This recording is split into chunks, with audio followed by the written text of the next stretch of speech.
present in this press conference. Good morning, party members present here. Before we start the engagement this morning, can we invoke the presence of God to guide and direct every step, every utterance we make here this morning? So can we please pray in our individual different ways?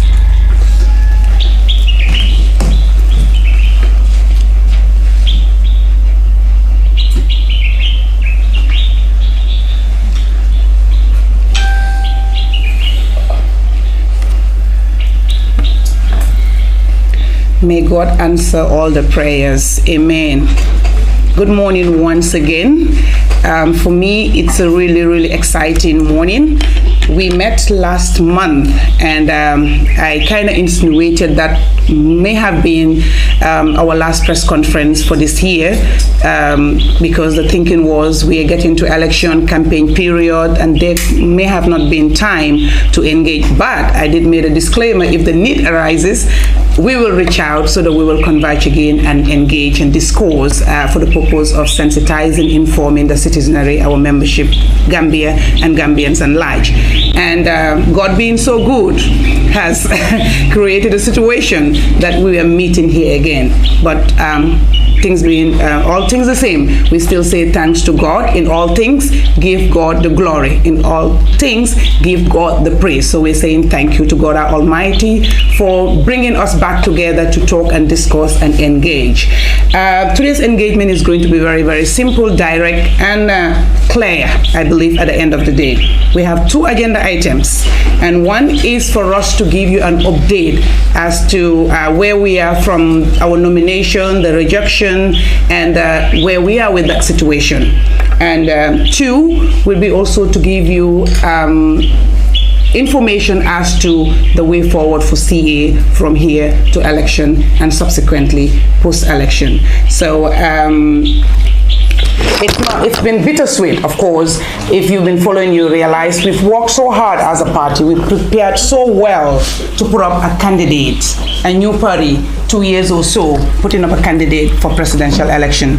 And it would have been, or it will be, our first time to do that. So we were very ready for that. But of course, we are faced with a situation that is beyond our control. But at CA, we believe in the power of the membership. We believe in the power of the party. We believe in everybody in CA, and obstacles don't really derail us, but we take it as opportunity to pave the way forward, and that is what we're doing right now. Without much ado, I'm going to allow Dr. Ismaila Ceesay, the party leader and presidential candidate, to get in depth to the updates as to where we are with our situation. Doctor? Thank you very much, Nene Frida. Thank you very much for the introduction. Good morning, everyone. Good morning, members of the press present here today. Good morning to every Gambian, wherever you are, in the Gambia and in the diaspora. We called here today, the press, to talk to you and to the Gambian people through you, to give updates about the situation within the party and also the way forward.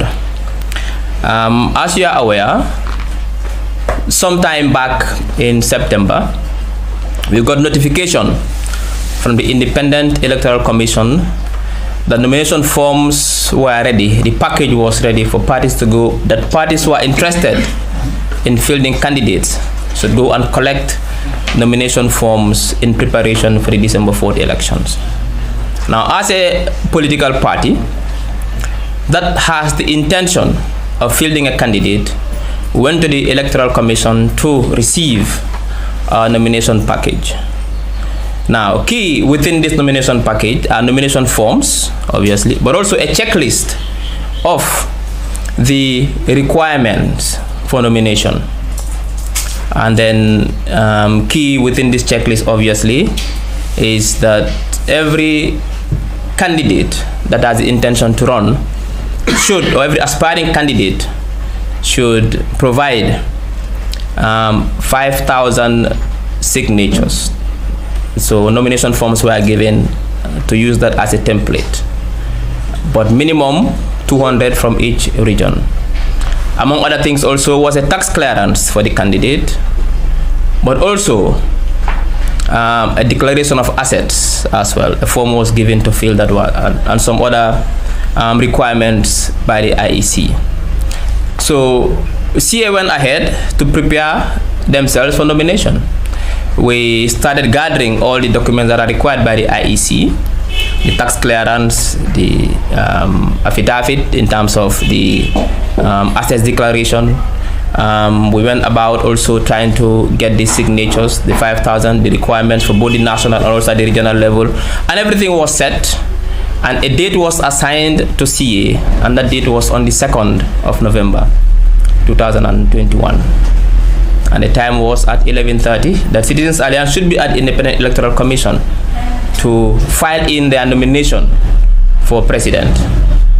At the appointed time and date, CA, after gathering all the documents required in line with the checklist provided by the IEC, went to the Electoral Commission to submit or to file our nomination. Now, at the Independent Electoral Commission on that day, 3 extra documents were required to be submitted by Citizens Alliance, even though these documents were not in the checklist that was provided by the Electoral Commission. One was a letter from the Citizens Alliance as a party indicating that they are going to sponsor Dr. Ismaila Ceesay as the candidate. That is one. This letter was requested on the ground during nomination day, but this letter was not as one of those items that were required by the IEC in the checklist. That's one. Secondly, we are also requested to ask to bring in a campaign itinerary, a campaign schedule. This was also a document that was not indicated as part of the documents to be submitted in line with the checklist. Even though we submitted a campaign itinerary, but we were asked to do that in a specific form, a specific template provided by the IEC, but this was provided us prior to us going for nominations. So we said, okay, that's fine, we'll also do that. The third document that was required was a signed code of conduct, but this code of conduct was also not provided as part nomination package, so we could not also bring it. But then they said, well, we can provide that if you need it.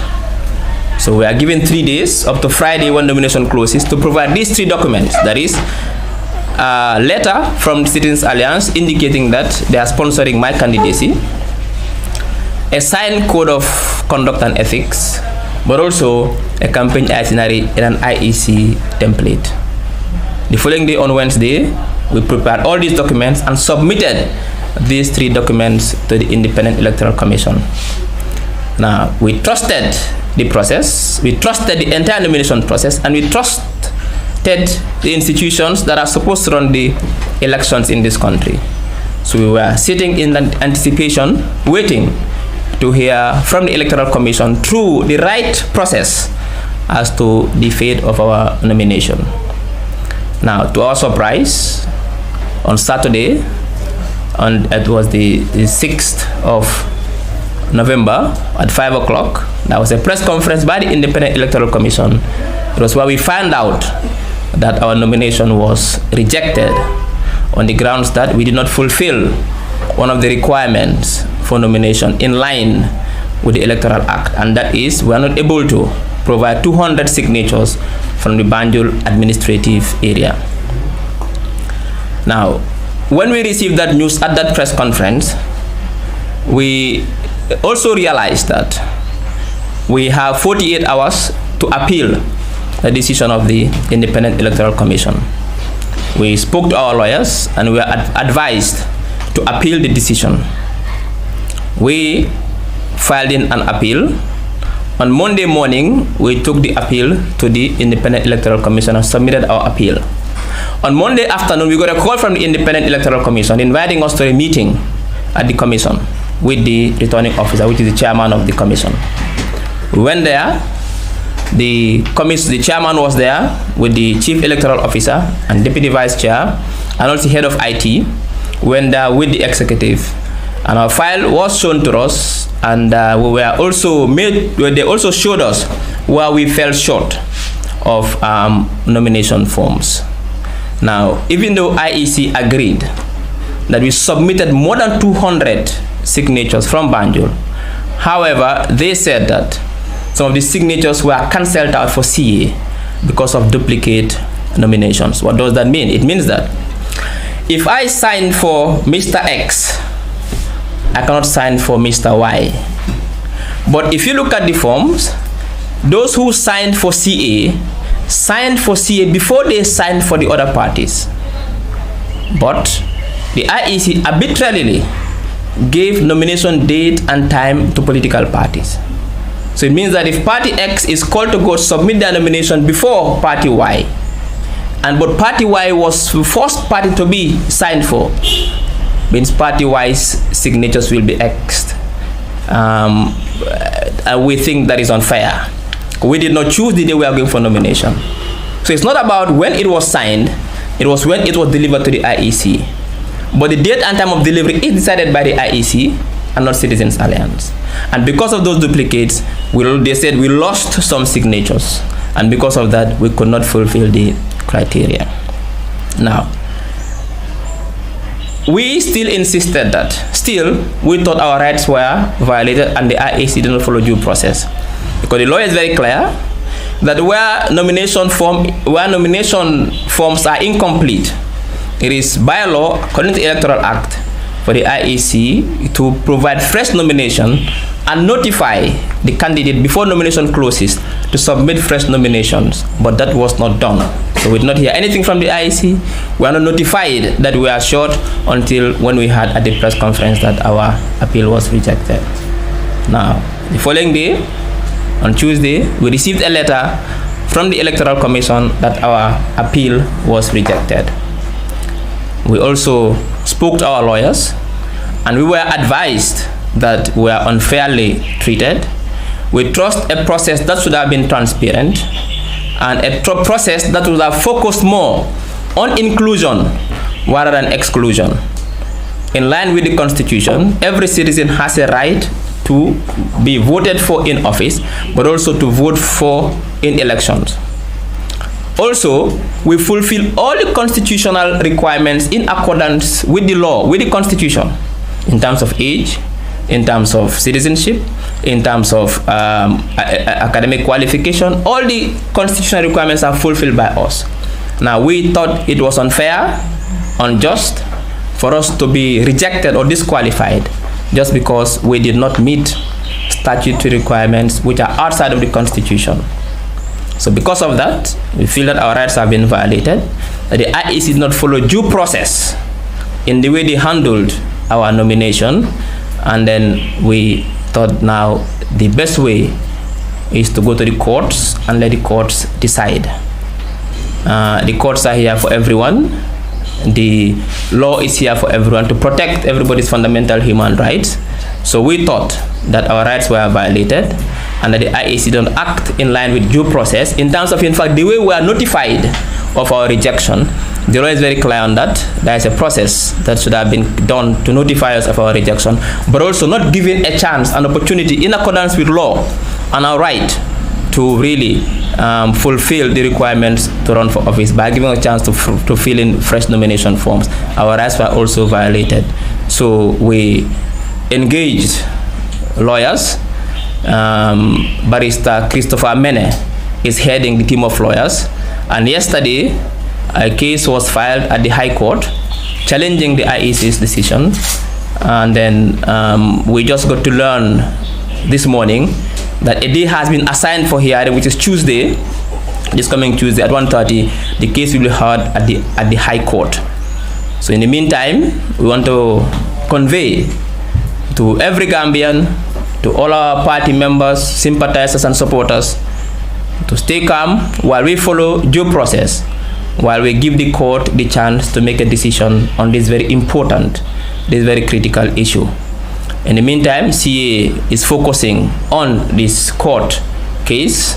We've already filed a case at the High Court. We trust the process, and we are waiting for the process to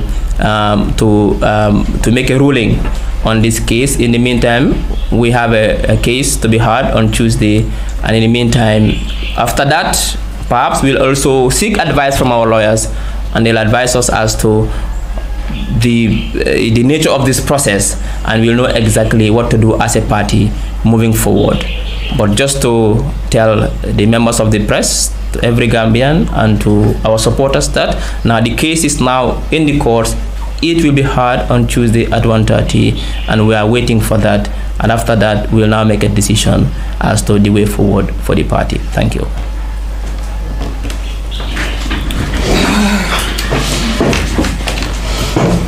Thank you very much, Dr. Ismaila Ceesay. Thank you to your partners. Thank you to everybody watching or listening to the media. I think Dr. Ceesay has spoken with candor, frankly and passionately about the issue. It's a bittersweet for us because we should have been in the campaign trail like every other party. That's what we worked for. I think we deserve to be there. But of course, our rights have been violated and we cannot be there. So we cannot be happy or laughing about it. But at the end of the day, life moves on. We are party responsible individuals, people with unquestionable character, and we have a leader in the person of Dr. Ismaila Ceesay, who is worthy of the position to lead the party. And I think thus far, since the rejection, everybody will agree that he has really worked so hard to keep the party calm and collected, focused, and disciplined to manage with the situation we are faced with right now. What I'm going to do is allow you, the media here present, to pose your questions, if there are any. I'm sure there are many questions you want to ask. And first introduce your media house, your name, and go right into the question. And of course, as usual, we will do our best to answer your questions to provide clarity. Thank you.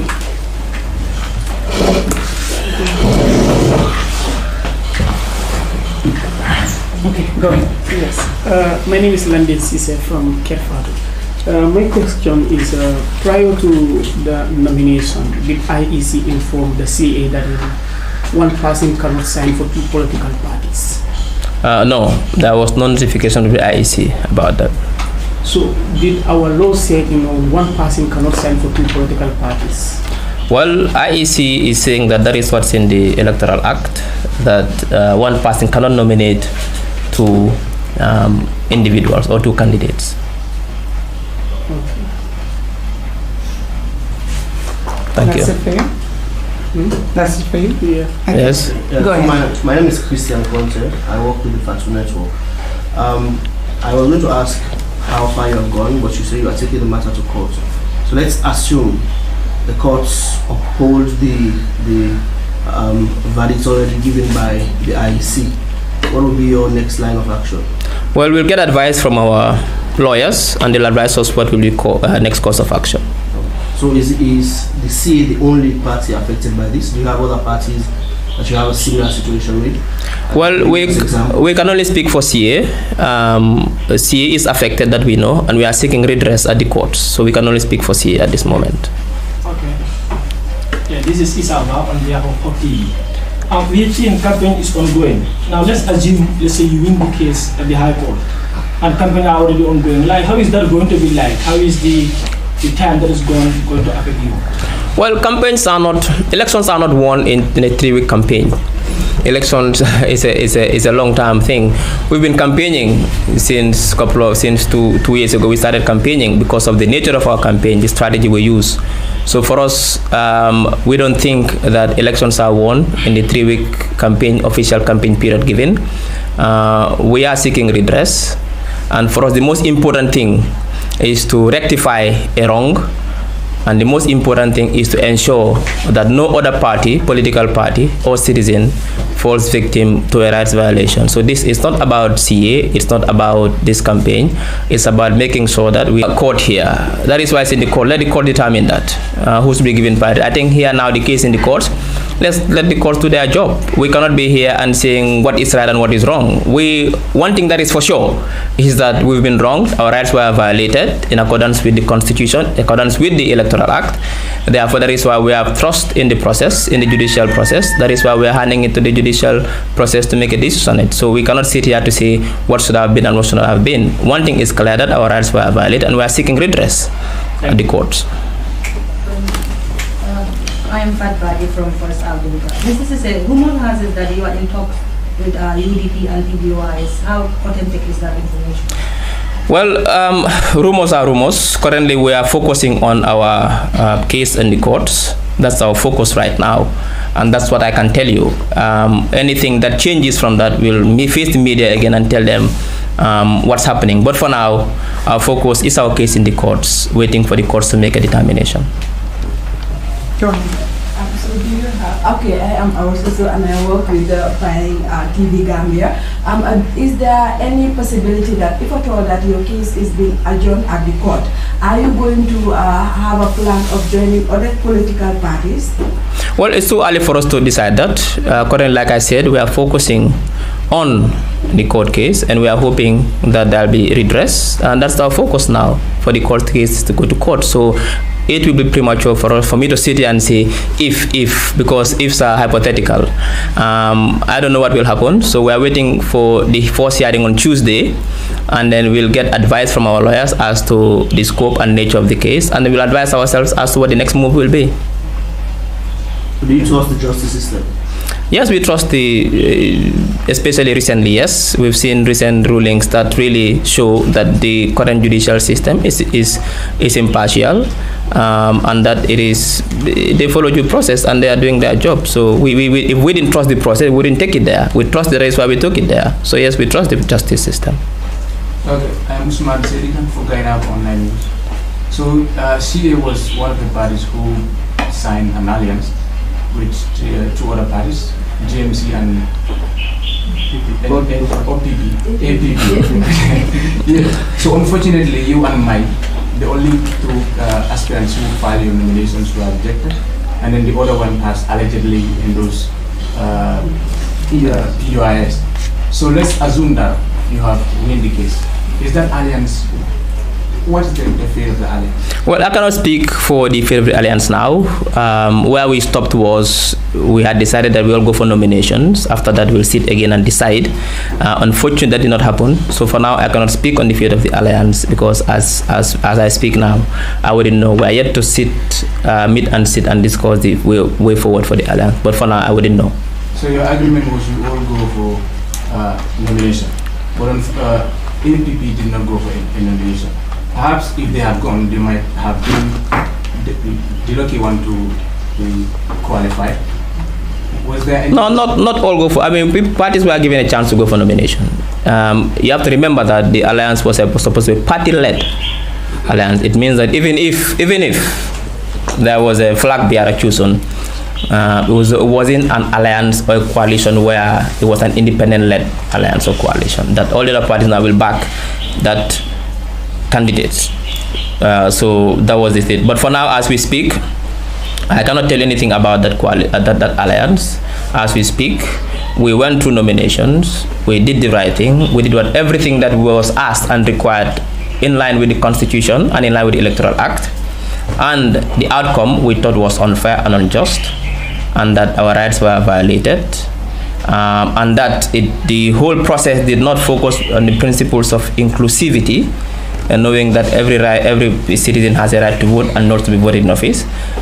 Therefore, because as a result, we are following the due process to see what the courts will determine. But for now, I cannot answer any question with regards to those alliance talks, because those ones has stalled even before the nomination started. The GMC, I heard they are going for a protest. Is the CEO also thinking of that? We are following due process. That's what I've just explained here, that we are going to the courts. We trust the judiciary. We trust that Gambia is a country with laws. We believe Gambia is a country with laws. Therefore, if you feel that your right is violated, seek redress through the right channel, and that is what we are doing. Lady, madam, you had a question. Okay. Also, Gambia Talents TV. suma laajte bi olof laa ko doon def ndax bi waa AIC rejecté sa candidat bi pare nga pour ànd ak beneen candidat pour élection jërëjëf fu mu toll nii si jamono yuñ toll nii mooy ne xalaatanguñ loolu noonu ñun dañ façon iine dañoo tawal candidat si présidentiel yu ñëw nii moo tax li nga xam ne loolu la IEC laaj yëpp ut nañ ko ñu jox leen ko so mooy woon suñ iine comme que ñoom ñu ne ñun luñ def matut moo tax ñu génne ñu si loi am na ñun dañ fiil na suñ ak suñu yëllëf dañ ko jalgati kon looy mën a def mooy ne nga dem si kuréel mi nga xam ne foofu la ñoo aatee foofu la ñoo dem ñu xaar aate gi waaye fuñ toll nii si jamono yi nekkuñ di xalaat mbiri fan la ñoo dem ak fan lañ du dem ñun suñ sago mooy ñu taxaw moo tax dinañ dem ba jeex ba gis ne lu luwaa bi wax loolu dox si réew mi. Do we have any other questions? Go ahead. Mr. Sile, I'm Abdullah from Paradise TV. You are claiming that the IEC violated your rights. So now you are going to court. In case if you win this case, do you still have the confidence that IEC are going to operate based on how the laws stated it? Well, the courts are superior. The laws are superior. I'm confident that the IEC. I'm confident that the laws of the country will be followed. Nobody can really, nobody's above the law. No institution is above the law. When the courts decide, they decide. So there is no choice about that. Are you confident enough with their decision? I'll be confident enough with the court's decision, and I'm pretty much sure that the country is a country of laws. Any decision by a competent court should be followed.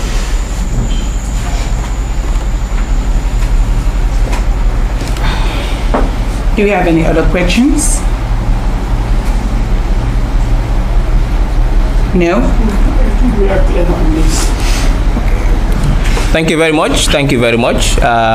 mbokk yi maa leen a nuyu di leen sant leen gërëm fuñ toll nii li mooy mbir mi Citizens Alliance yëg nañ ne xam nañ ne te óor nañu ne suñ ak yi lépp dañ ko jalgati te fii dëkk bi nga xam ne la dëkki luwaa la kon su demee noonu ñun ñu ngi dem léegi si yoon pour yoon aate mbaadiŋol ko nga faale ñaameng nga jele ko na ñanto e wala busimbolo e man na ñanto dinna ko banku dinna ñanto ñanda ka diala so ngaje ko na ñanto je wala busimbolo andum bankul ti mialon ko loi bankolon wala momo ni la ñanto busimbolo e ma dila wala ye balala istal wato Citizens Alliance wala ke konkata luwalto so kam mobe kala mutanda ko be tembo min to tenting ngadi sono tale ko ntol akweta nale ko na nyanto yembalala le odo sani keso nyen mba sambala court le luwato pour luwaya decide ko bita nyamen odo mbalbe tentula mbal jela ala baraka. Well, I did promise you the press conference was going to be very, very straightforward and direct and on point. And I think we have done justice to that. But just to, again, thank you for your support, as always. Thank you for your partnership. You, the media, I always emphasize the media is our partners. That was a promise we made from our Congress, and I think we have really kept to our promise.